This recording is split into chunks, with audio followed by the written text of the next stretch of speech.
దేవుని పరిశుద్ధ నామానికి మహిమ కలుగునుగాక.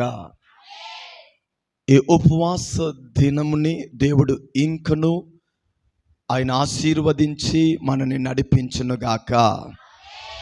ఈ ఉపవాస దినములో మనం చేసే ప్రతి ప్రార్థన, అలాగనే ప్రతి ఆరాధన మన జీవితంలో గొప్ప అద్భుతాన్ని ఆత్మ దేవుడు జరిగించునుగాక. హల్లెలూయా.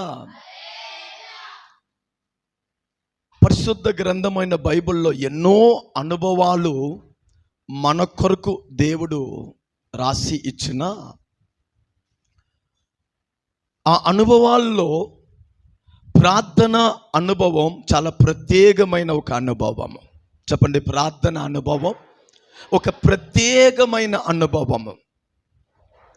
ఒక ప్రసంగము కంటే ప్రార్థన అనుభవం ఒక ప్రత్యేకమైనది. సూచన క్రియల కంటే ప్రార్థన అనుభవము ఒక ప్రత్యేకమైనది. కృపా వరము కంటే ప్రార్థన అనుభవము ఒక ప్రత్యేక అనుభవము కలిగినది, ప్రత్యేకమైనది. ప్రభావము కంటే, ఈ భూమిలో కనబడే ఐశ్వర్యము కంటే, మరొక అనుభవము కంటే ప్రార్థన ఒక ప్రత్యేకమైనది. దూతల కంటే, అనేక ఆత్మిక అనుభవాలను దేవుడు మనకి ఇచ్చి ఉన్నా, ఆ అనుభవాలు ఆ ఆశీర్వాదముని మనం అనుభవిస్తూ ఉన్నా కూడా వాటికంటే అది శ్రేష్టమైనది, అది ఉన్నతమైనది. ఏందండి? అది మన ఊపిరి లాంటిది ప్రార్థన. హల్లెలూయా. ఎందుకు ఈ ప్రార్థన ఇంత అద్భుతమైనదిగా బైబిల్ మనకి నేర్పిస్తుంది? ప్రార్థన నీ గురించి బైబిల్ ఎందుకు ఇంత శ్రేష్టమైనదిగా బైబిల్ మనకి నేర్పిస్తుంది? ప్రార్థనకి బైబిల్ ఎందుకు ఇంత ప్రాముఖ్య అనుభవాన్ని ఇస్తుందంటే, ప్రార్థన ఒకటే మనం నేరుగా స్ట్రైట్గా మన దేవుడితో మాట్లాడే అనుభవం. హల్లెలూయా. వరము ఎవరి కొరకు ఉపయోగిస్తాము? అవసరమైన వాళ్ళకి ఉపయోగిస్తాం. హల్లెలూయా.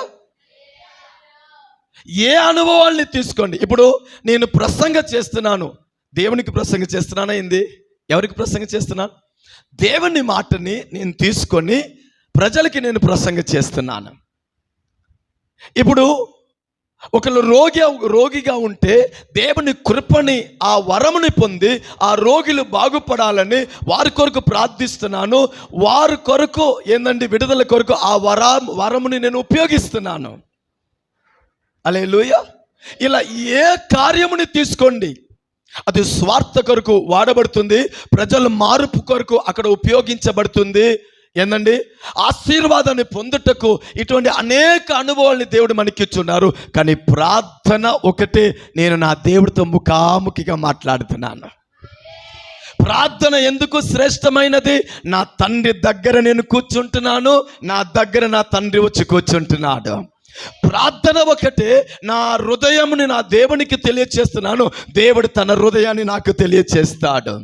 ప్రార్థన ఒకటే ఒక అద్భుతమైన సంభాషణ. ఆయన నాకు తండ్రిగా మారిపోతున్నాడు. హల్లెలూయా. ఆయన నాకు కాపరిగా మారిపోతున్నాడు. ఆయన నాకు స్నేహితుడిగా నా పక్కన వచ్చి కూర్చుంటున్నాడు. హల్లెలూయా. అందుకే బైబిల్లో రాయబడింది ఏందండి? ప్రార్థనని ఆలకించే దేవుడు. ప్రార్థన ఎందుకు ఇంత అద్భుతమైనది? నేను ఏ స్థితిలో ఉన్నా, ఏ స్థలంలో ఉన్నా, ఆయన నేను పిలిచేటప్పుడు దిగి వస్తాడు. నేను ప్రార్థించటం మొదలు పెట్టినప్పుడు సింహాసనాన్ని విడిచిపెట్టేస్తాడు. నేను తండ్రి అని పిలుస్తున్నానంటే ఆయన పరలోకాన్ని విడిచిపెట్టేస్తాడు. తండ్రి అని ఆయన తట్టు పిలుస్తున్నామా, దూతలు ఆయనని ఆరాధించే ఆరాధన అనుభవాన్ని విడిచిపెట్టి నా పక్కన వచ్చేస్తాడు. ఆయన పిల్లలు పిలిచేటప్పుడు మరో క్షణము ఆయన అక్కడ ఉండుటకు ఇష్టపడ్డాడు. ప్రార్థన ఎందుకండి ఇంత అద్భుతమైనది? నా దేవుడితో నేను మనస్ఫూర్తిగా నేను మాట్లాడగలుగుతాను. నా మనస్సులో ఉన్న కార్యం నేను ఆయనకి చెప్తాను. హల్లెలూయా.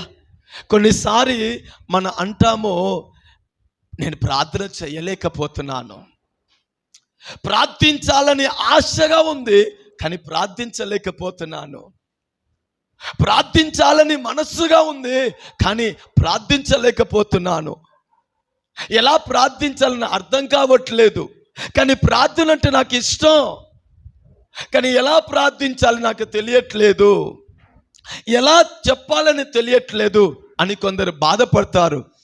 కానీ బైబిల్ అంటుంది, మనం ఎలా ప్రార్థించాలని తెలియకుండా ఉన్నప్పుడు, ఎలా ప్రార్థనని ప్రారంభించాలని అర్థం కాకుండా ఉన్నప్పుడు, ప్రార్థించుటకు ఇబ్బందిగా ఉన్నప్పుడు పరిశుద్ధాత్మ మనలో నుండి ప్రార్థిస్తాడంట.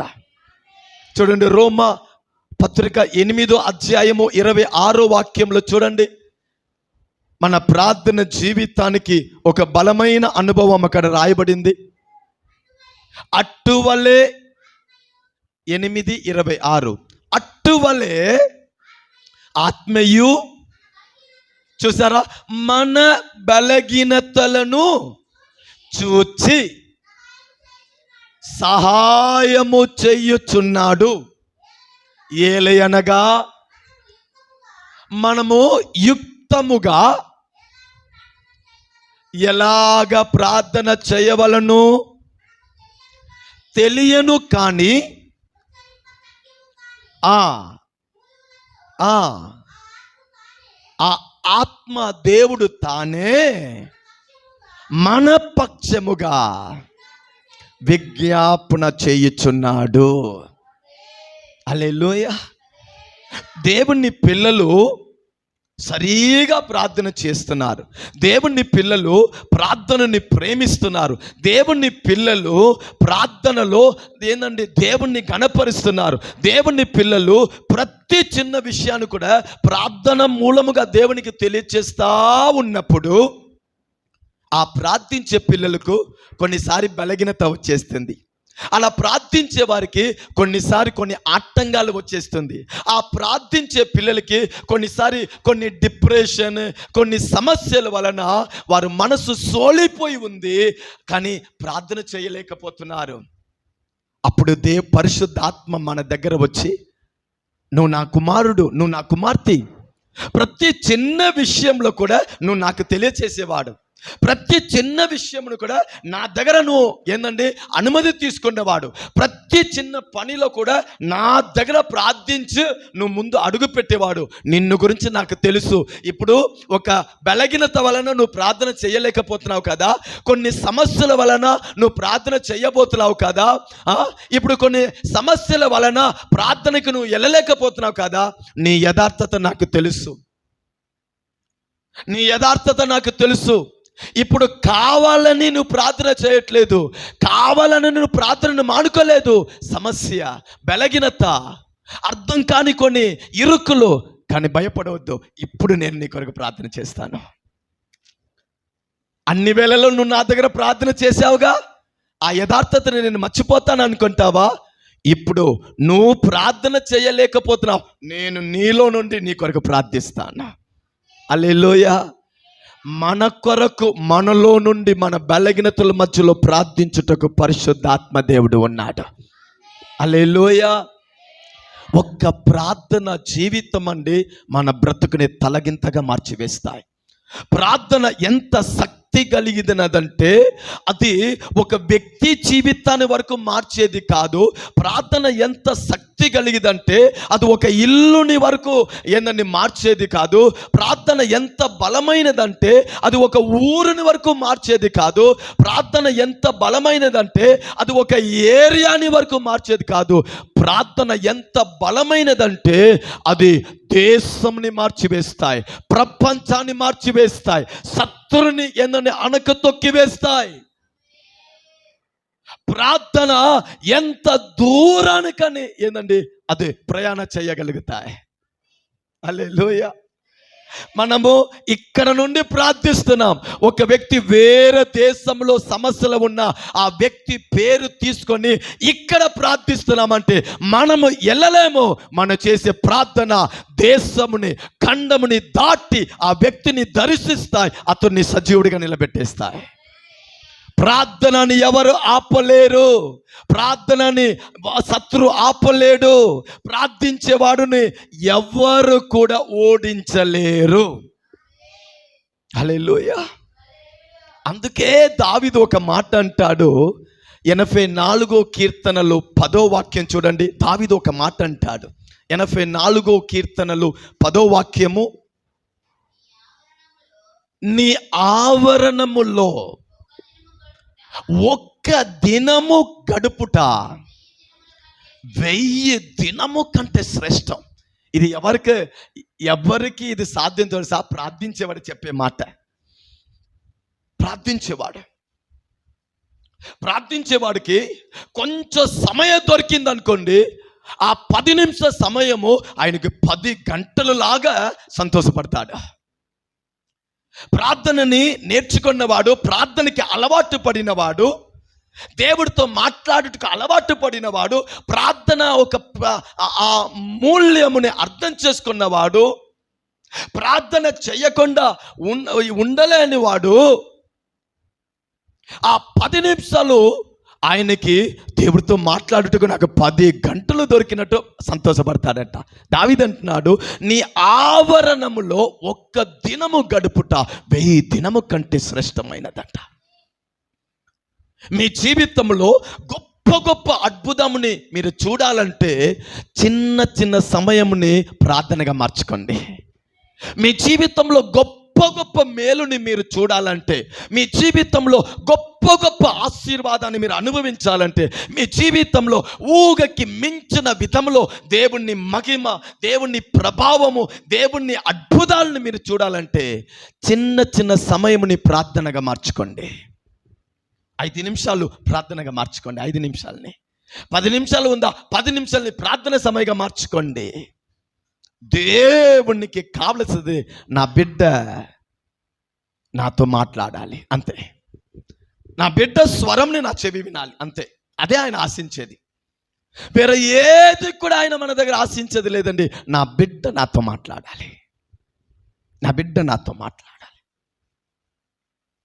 దావీదు ఎంత ప్రార్థన పూరుడు అంటే అంటున్నాడు, దేవుడు సన్నిధిలో వెళ్ళి ప్రార్థించే ఆ సమయం ఉందే 1000 దినము కంటే శ్రేష్టం. అందుకే ప్రార్థనని ప్రేమించే ప్రవక్త సామువేల్ అంటాడు, నేను ప్రార్థించకపోతే దేవునికి విరోధంగా పాపం చేయుచున్నాను. నేను అందరితో మాట్లాడి నా దేవుడితో నేను మాట్లాడకపోతే నేను ఆయనకు విరోధంగా పాపం చేసినట్టు ఆయన భావిస్తున్నాడు. ఎందుకు తెలుసా? సామువేలు ఎందుకు దేవుడితో మాట్లాడుటకు ఇంత ఇష్టపడుతున్నాడు, ఎందుకు సామువేల్ ప్రార్థనని ప్రేమిస్తున్నాడు, ఎందుకు సామువేల్ ప్రార్థనని వదులుకోవటానికి ఇష్టపడట్లేదు, ఎందుకు సామువేల్ ప్రార్థన అంటే అంతగా తనని అప్పగించుకున్నాడు? ఎందుకంటే సామువేలుకు తెలుసు, నేను బాలుడిగా ఉన్నప్పుడు దేవుడు నాతో మాట్లాడటానికి వచ్చాడు. హల్లెలూయా. నాకు దేవుని స్వరము, ఏలి స్వరము అంటే వ్యత్యాసమే తెలియని బాలుడిగా నేను ఉన్నప్పుడు, నేను చిన్నవాడిగా ఉన్నప్పుడు దేవుడు నన్ను పిలిచాడు. ఆయన నన్ను సామువేలు అని పిలిచాడు. నేను అనుకున్నాడు ఏలి పిలుస్తున్నాడని. వెళ్ళి నన్ను నా ఏలినవాడా నన్ను పిలిచారా అంటే, నేను పిలవలేదు, పనుకో. మళ్ళీ పనుకున్నాడు. మరలా దేవుడు సామువేలు, మరలా పరిగెత్తుతున్నాడు, నా ఏలినవాడా నన్ను పిలిచాడా? కాదమ్మా, వెళ్ళి పనుకో అంటే దేవుడు పిలిచే స్వరము సామువేలుకి అర్థం అవ్వకపోయినా సరే దేవుడు సామువేలుతో మాట్లాడడానికి ఇష్టపడుతున్నాడు. ఇప్పుడు చెప్పండి, మీకు అర్థం అవ్వకపోయినా ఆయన మీతో మాట్లాడడా? హల్లెలూయా. మీరు మాట్లాడకపోయినా ఆయన మీతో మాట్లాడకుండా ఉండడు. మీరు ఆయనను వెతకకపోయినా ఆయన మిమ్మల్ని వెతుకొని వస్తూ ఉంటాడు. నా వల్ల కాదు ప్రభు అంటే దేవుడు అంటాడు, నా వల్ల కూడా కాదయ్యా, నీతో మాట్లాడకుండా ఉండలేనంటాడు. పిల్లవాడా పెద్దవాళ్ళ అనేది వ్యత్యాసం కాదు. ఆయన మనసు, నా పిల్లలతో నేను మాట్లాడాలి. సేవకులతో నేను మాట్లాడాలి, నా పిల్లలతో నేను మాట్లాడాలి. ప్రతి ఒక్కరితో మాట్లాడుటకు ఆయన హృదయము ఏందండి అంతగా ఆసక్తితో ఉంటాయంట. ఈ దినములో మీ ప్రార్థన ఇటువంటి ఒక ఆత్మీయ అనుభవములో బలపడాలి. హల్లెలూయా. ఈ ప్రార్థన అందుకే యేసయ్య ఏదన్నా తెల్లారుజాము ఆయన ప్రార్థన మొదలు పెడతాడు. రోగిల్ని చూస్తే ప్రార్థన మొదలు పెడతాడు. రొట్టెని చేతులు తీసుకొని ప్రార్థనని మొదలు పెడతాడు. ఎక్కడ ఏ సందర్భంలో చూడండి యేసయ్య ప్రార్థన చేస్తూ ఉంటాడు. ఈ యేసయ్య ప్రతి దానికి అడుగడుగు ఏంది ప్రార్థన చేస్తానే ఉన్నాడు, ఏంది అన్నిటికీ ప్రార్థన చేస్తానే ఉన్నాడు అని శిష్యులకు ప్రారంభంలో అర్థం కావలేదు. కాలము సంవత్సరాలు గడిచే కొలది శిష్యులకు ఒక విషయం అర్థమైంది. ఆహా, ఈయన కుష్ఠరోగిని ఇంత సింపుల్గా బాగు చేస్తున్నాడంటే ఈయన చేసే ప్రార్థనే కారణం. సముద్రం మీద ఇంత చక్కగా నడవగలుగుతున్నాడంటే ప్రార్థనే కారణం. ఇంత ఈయన ఆజ్ఞ ఇస్తే అలలు ఆగిపోతుంది, తుఫాను ఆగిపోతుంది. కారణం ఈయన చేసే ప్రార్థన. దుష్టాత్మ ఈయన మాటకి లోబడుతుంది, ఈయన చేసే ప్రార్థన. మరణించిన వారు మాటలో లేచి నిలబడుతున్నారు, ఈయన చేసే ప్రార్థన. శిష్యులకి అర్థమైన ఒక విషయం, ఇన్ని సూచనలు, ఇన్ని అద్భుతాలు, ఇంత అద్భుతమైన సేవ యేసయ్య చేస్తున్నాడంటే వీటన్నిటికీ కారణము యేసయ్య చేసే ప్రార్థన ముఖ్యమని అర్థమైపోయింది. ఇప్పుడు అందరూ వచ్చి యేసయ్య మాకు కూడా ప్రార్థన నేర్పించండి అన్నారు. వాళ్ళకి అర్థమైంది ఈయన తర్వాత మేము కూడా ఇలా సేవ చేయాలంటే ప్రార్థన అనే పునాది ఖచ్చితంగా మాకు కూడా అవసరము అని వాళ్ళకి అర్థమైంది. మాకు ప్రార్థన నేర్పించండి అయ్యా అని అంటున్నాడు. దేవుని పిల్లలైన మనము కూడా ఈ మాట చాలా చాలా దేవుడి సన్నిధిలో చెప్పాలి. పరిశుద్ధాత్ముడా నాకు ప్రార్థన నేర్పించండి అయ్యా. పరిశుద్ధాత్ముడా నా కుటుంబం కొరకు ఎలా ప్రార్థించాలి నాకు నేర్పించండి అయ్యా. నా దేశము కొరకు నేను ఎలా ప్రార్థించాలి నాకు నేర్పించండి అయ్యా. నా యజమానుడి కొరకు నేను ఎలా ప్రార్థించాలి నాకు నేర్పించండి అయ్యా. నేను నివసించే ప్రాంతంలో సమస్యలు ఉందయ్యా, ఇటువంటి పోరాటాలు ఉందయ్యా, దాని మీద జయము పొందుటకు నేను ఎలా ప్రార్థించాలి. ఏ దేవుని బిడ్డ దేవుడి దగ్గర నాకు ప్రార్థన నేర్పించండి అని అంటారో వారు జీవితం ఒక బలమైన ప్రార్థన జీవితంగా మార్చబడతాయి. ఇది నిజమండి, ఇది నిజం. ఏ దేవుని బిడ్డ దేవా ప్రార్థనని నాకు నేర్పించండి అని అంటున్నారంటే నేను చెప్పనా వారి జీవితం ఒక బలమైన ప్రార్థన జీవితంగా మారిపోతాయి.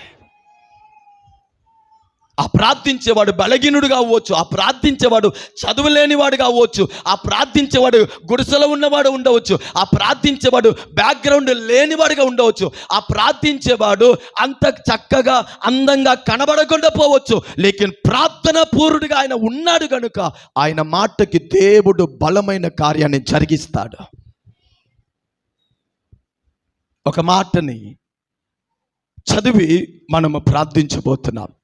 ఎలియాని గురించి బైబిల్ ఒక స్టేట్మెంట్ ఇస్తుంది. యాకోబుకి రాసిన పత్రికలు 5వ అధ్యాయము 17-18 చూడండి. యాకోబుకి రాసిన పత్రికలు 5, 17, 18 చదువమ్మా.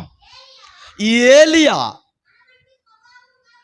మన వంటి స్వభావము గల మనుషుడే. చాలమ్మా.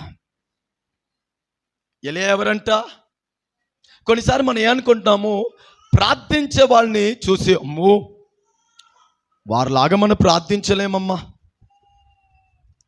అమ్మో వాళ్ళు గొప్పవాళ్ళు, వాళ్ళలాగా మనం ప్రార్థించలేము, వారిలాగా మనము దేవుడి దగ్గర వెళ్ళలేము, వారిలాగా మనము కూడా అంత బలంగా ప్రార్థించలేము అని ఇటువంటి అనుభవాలతో మనం ఏం చేసుకుంటాం, బలహీనపరుచుకుంటున్నాం. మనమే మన ప్రార్థనని ఏం చేసేస్తాం, ఆపేస్తున్నాం. కాదండి, నువ్వు ఏ స్థితిలో ఉన్నా నీ మాటని ఆలకించేవాడు నీతోనే ఉన్నాడు. నీకు సరిగా మీ పిల్లలకి మాట రాలేదని ఆయన నా బిడ్డ కాదని అంటారా? నా బిడ్డ నా మాట వినట్లేదని ఇంకా నువ్వు నా బిడ్డ కాదని మనం అంటామా? ఒక శరీర ప్రకారమైన ఒక తల్లి తండ్రి తన పిల్లల్లో బలహీనతలు కనబడినా, మాటలు రాకపోయినా, అనుకున్నట్టు వారిలో కనబడకపోయినా నా బిడ్డ అంటున్నామంటే మన దేవుడు మనని ఎంతగా ప్రేమిస్తాడు. నాకు సరిగా రావట్లేదయ్యా అంటే మనని విడిచి వెళ్ళిపోతాడైంది పోవడండి. నువ్వు ఎట్టి పరిస్థితుల్లో నీకు సాధ్యమంత వరకు నువ్వు ప్రార్థించు.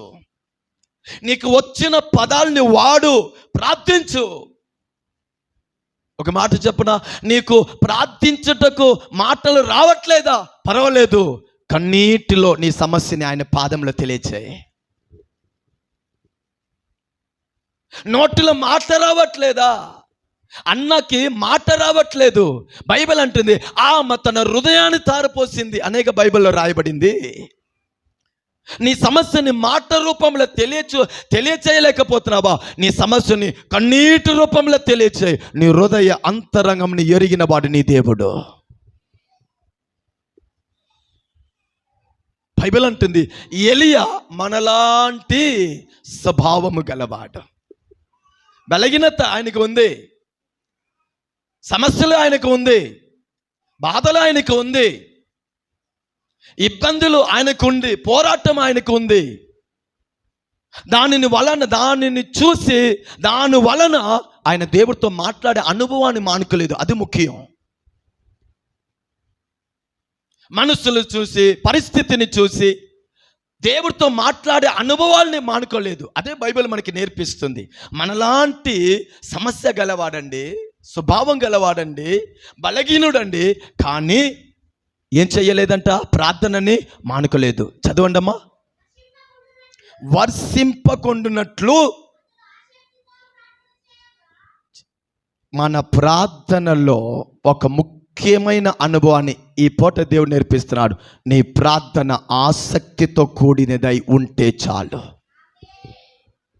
మనలాంటి వాడు, బలహీనుడు, ఆయన కాలంలో ఆయన ఎటువంటి సమస్యని ఎదుర్కొన్నాడు మనకి తెలీదు. ఆయనకేదో సమస్యలు ఉంది, కొరతలు ఉంది, బాధలు ఉంది. కానీ బైబిల్ చెప్తుంది ఆసక్తితో కూడిన ప్రార్థనని ఆయన మానుకోలేదు. ఈ ఉదయము, ఈ ఉపవాస ప్రార్థనలో దేవుడు మనకి నేర్పించే ఒక అనుభవం, నా కుమారుడా, నా కుమార్తె, నీ ఆసక్తి ప్రార్థనని నువ్వు అనుకోకూడదు. నీ ప్రార్థనలో ఆసక్తిని నువ్వు కలుపుకోవాలి. మనకి నచ్చిన పదార్థముని ఎంత ఇష్టముగా మనము అంగీకరిస్తాం, మనకి నచ్చిన వాళ్ళతో ఎంత ఆసక్తితో మనం మాట్లాడుతాం. బైబిల్ అంటుంది నీ సమస్యల మధ్యలో, నీ పోరాటం మధ్యలో, నీ ఇరుకుల మధ్యలో, ఇబ్బందుల మధ్యలో నీ ప్రార్థన ఆసక్తితో కూడినదై ఉండాలి. నీ ప్రార్థన నామకర్తగా ఉండకూడదు. నీ ప్రార్థన మనస్సు లేకుండా ఉండకూడదు. నీ ప్రార్థన ఏదో దేవునికి చెప్తాంలే, ఆయన చూసుకుంటే చూసుకొని, లేకపోతే నన్ను వదిలిపెట్టని అన్నట్టు ఉండకూడదు. మన ప్రార్థన ఎలా ఉండాలంట? అది ఒక్క ముక్కతో కూడినదైనా సరే, ఒక 10 నిమిషాలు ప్రార్థన అయినా సరే, అది పావుగంట ప్రార్థన అయినా సరే, మన ప్రార్థన ఎలా ఉండాలంట? ఆసక్తితో. నీవు ఏ అంశం మీద ప్రార్థిస్తున్నావో ఆ అంశం మీద ఆసక్తితో నువ్వు ఏం చేయాలండి? ప్రార్థించాలి. ఇప్పుడు ఏలియా ప్రార్థించే అంశం ఏమిటి? దేశం మీద వర్షము పడాలి. మొదటిగా దేశము, ఇజ్రాయెల్ దేశము దేవునికి విరోధంగా పాపం చేశారు గనుక దేవుడు ఆదేశించాడు గనుక దేశం మీద వర్షం పడకుండానట్లు ప్రార్థించాడు. 3.5 సంవత్సరం తర్వాత మరలా దేవుని సన్నిధిలో నుండి ఇప్పుడు ఆసక్తితో ప్రార్థిస్తున్నాడు. దేవా, వర్షంని కుమరించండి. మీ ప్రార్థన విన్నపాలు వేరువేరుగా ఉండవచ్చు, కానీ ఆ విన్నపాలకి మీరు చేసే ప్రార్థన ఉంది చూసారా, ఆసక్తితో ఉండాలి. పట్టుదల కలిగి ఉండాలి.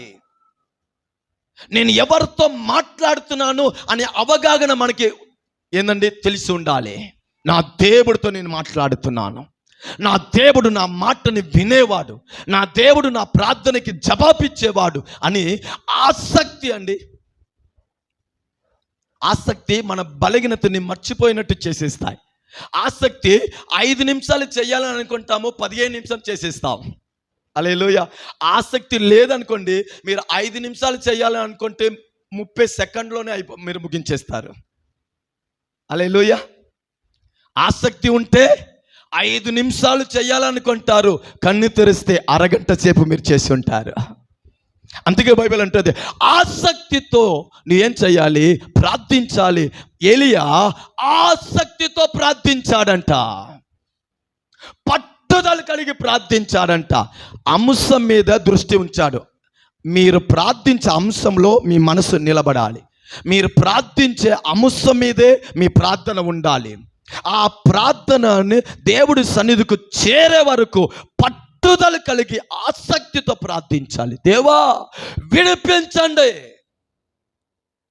విడిపించండి. ఆసక్తి, అలాగనే ఆ అంశం మీద మనసుని పూర్తిగా ఉంచాలి. ఆయన అంశం ఒకటే, దేశం మీద మరలా వర్షము కుమరించాలి. దేశం మీద మరలా ఏందండి ఆకాశంలో నుండి వర్షము కుమరించబడాలి. కరువుకి ముగింపు రావాలి. ఈ ఉదయము మన చేసే ప్రార్థన అంశము ఏందండి అది బలమైనదిగా ఉండునుగాక. మన చేసే అంశం మీద పూర్తిగా మన శ్రద్ధని ఉంచాలి. మన చేసే ప్రార్థన మీద పూర్తిగా మన మనసుని ఉంచాలి. మన చేసే ప్రార్థన అంశం మీద పూర్తిగా పట్టుదల కలిగి ఉండాలి. మన చేసే ప్రార్థన అంశం మీద ఏందంటే ఆసక్తితో, దేవుడు నా ప్రార్థనని వింటాడు, దేవుడు నా ప్రార్థనకి జవాబు ఇస్తాడు, నేను ఈ ప్రార్థన అంశాన్ని గురించి సాక్ష్యము చెప్తాను అని ఆసక్తితో ఏందండి ఆయన ప్రార్థించాడు. ఆయన ప్రార్థనని దేవుడు ఆలకించాడా కాదా? ఈ ఆసక్తితో పట్టుదల కలిగి దేవుడి ప్రార్థనలో ఆయన ప్రార్థిస్తున్నాడు. ఎలా ప్రార్థించాడంట? మొదటి రాజుల గ్రంథము 18:42 చూడండి అమ్మా. మొదటి రాజుల గ్రంథము 18:42 నుంచి చదవండి.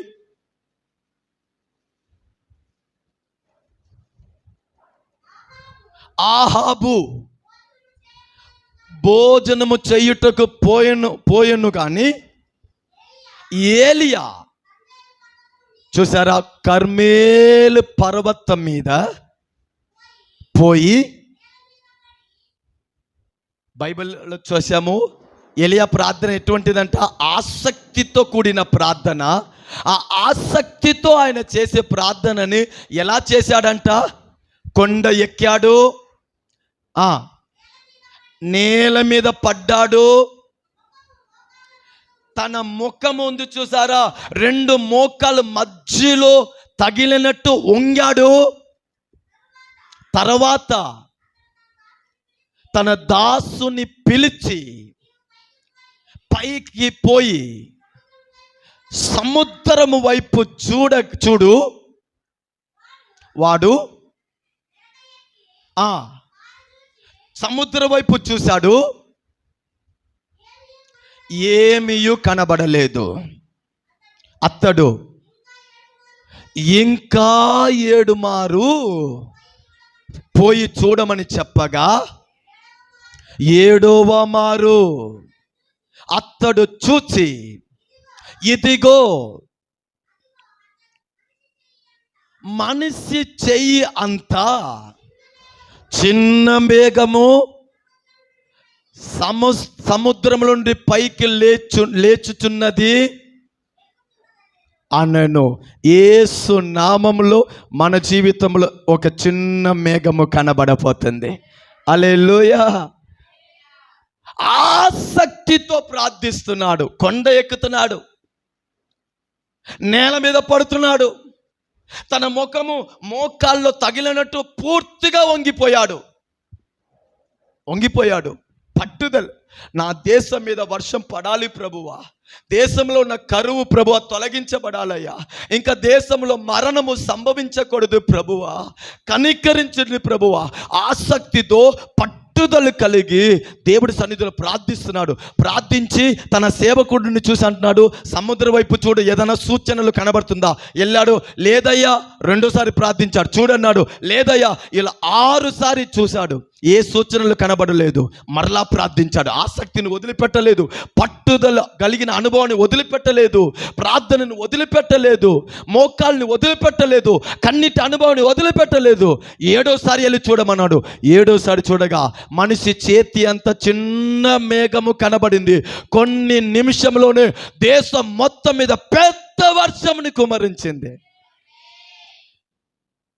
ఆసక్తితో మీరు ప్రార్థించినప్పుడు చిన్న అద్భుతము లాగా ఉంటాయి, కొన్ని దినములో సమస్యనే లేనట్టు తుడిసి పారివేస్తాయి. హల్లెలూయా. నేను చెప్పనా, ఎప్పటి వరకు మన ఆసక్తి, ఎప్పటి వరకు మన పట్టుదల కలిగి ప్రార్థించాలి, ఎప్పటి వరకు ఆయన పాదములో కన్నీరు కార్చాలి, ఎప్పటి వరకు ఆయనని విడవకుండా ఉండాలి. చిన్న మేఘము కనబడే వరకు మీ పట్టుదలని వదిలిపెట్టవద్దు, ఆసక్తిని వదిలిపెట్టవద్దు, ప్రార్థనను వదిలిపెట్టవద్దు. ఒక్కసారి చిన్న మేఘము కనబడింది అనుకోండి, దాని తర్వాత దేవుడి పనిని మీరు చూస్తారు, దాని తర్వాత ఆయనే కార్యముని కొనసాగిస్తాడు. ఈ ఉదయము దేవుడు అంటున్నాడు, ఈ ఉపవాస దినములో నీ ప్రార్థన ఎలా కట్టబడాలంటే ఆసక్తితో కూడిన ప్రార్థనగా నీ ప్రార్థన జీవితం కట్టబడునుగాక.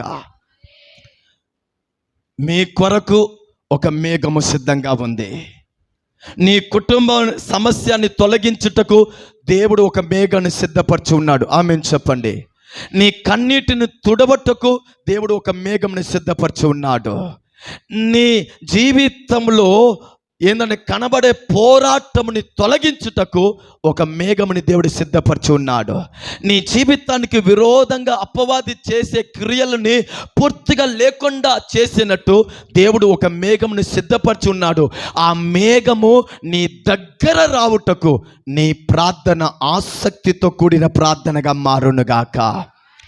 ఎక్కడ ఆసక్తి ప్రార్థన, ఎక్కడ కన్నీటి ప్రార్థన, ఎక్కడ పట్టుదలతో కూడిన ప్రార్థన కనబడుతుందో వాళ్ళ ఇంటి మీద, వారి జీవితంలో ఆ మేఘము దిగి వచ్చి సమస్తముని తలగిందగా మార్చివేస్తాయి. ఈ ఉదయకాల సమయంలో పరిశుద్ధాత్మ దేవుడు మన ప్రార్థన జీవితాన్ని ఆసక్తితో కూడిన ప్రార్థన జీవితంగా మార్చునుగాక. మన ప్రార్థన జీవితాన్ని ఆసక్తితో కూడిన ప్రార్థన జీవితంగా మార్చునుగాక. మన ప్రార్థన బలిపీఠం కట్టబడునుగాక.